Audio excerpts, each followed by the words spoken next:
साथ संगत जी, प्यार से कहना धन निरंकार जी। आशा करता हूँ सद्गुरु माता जी की कृपा से आप सभी अच्छे होंगे। स्वागत है आप सभी का एक नई साखी के साथ आपके अपने चैनल पर। आज की साखी का विषय है माता और पिता। चलिए सुनते हैं आज की ये साखी। साध संगत जी, कहीं हंसी तो कहीं खुशी का मेला है पिता, कभी कितना तन्हा और अकेला है पिता। माँ तो कह देती है अपने दिल की सभी बातें, सब कुछ अपने अंदर समेट कर आसमान सा फैला है पिता। सत्संगत जी, माँ के वात्सल्य का आंचल जहाँ हमें सुरक्षा की गारंटी देता है, वहीं पिता की डांट फटकार हमें एक जिम्मेदार इंसान में तब्दील कर देती है।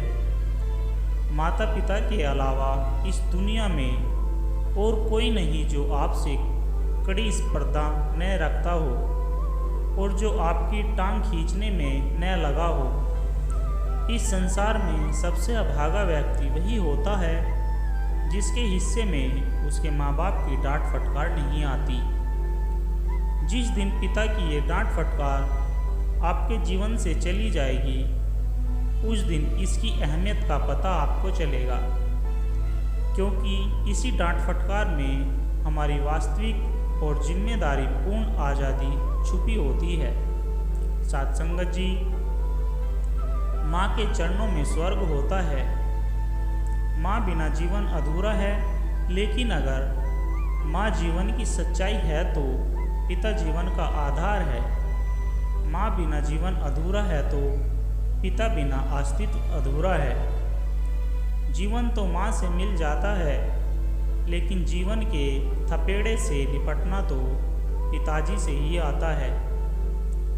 जिंदगी की सच्चाई के धरातल पर जब बच्चा चलना शुरू करता है तो उसके कदम कहाँ पड़े और कहाँ नहीं, ये समझाने का काम पिता ही करते हैं। सत्संगत जी, पिता अगर पास है तो किसी बच्चे को असुरक्षा नहीं होती। पिता एक वट वृक्ष है जिसके पास खड़े होकर बड़ी से बड़ी परेशानी छोटी हो जाती है।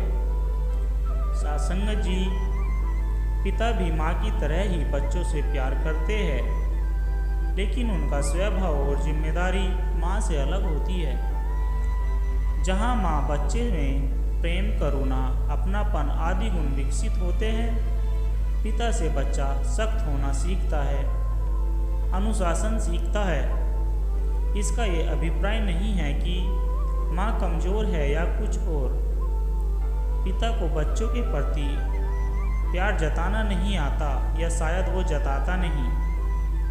बच्चों का मन अबोध होता है, उनके लिए माँ बाप में कोई भेद नहीं, पर माँ ज़्यादा समय साथ होती है, बिल्कुल साई की तरह, और प्रकृति रूप से भी माँ से जुड़ाव स्वाभाविक होता है।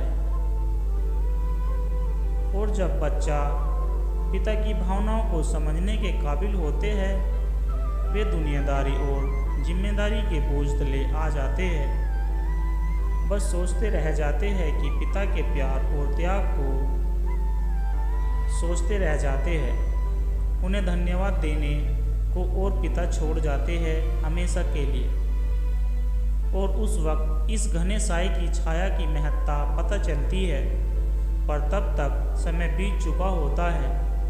बस हम आंसूपूर्ण आँखों से यही कह सकते हैं, आई लव यू पापा। तो चलिए, देर किस बात की है, जाइए अपने पिता के पास और पैर छूकर अपने आप को धन्य कीजिए और जीवन की सच्चाई से रूबरू कराने के लिए उन्हें तहे दिल से धन्यवाद दीजिए।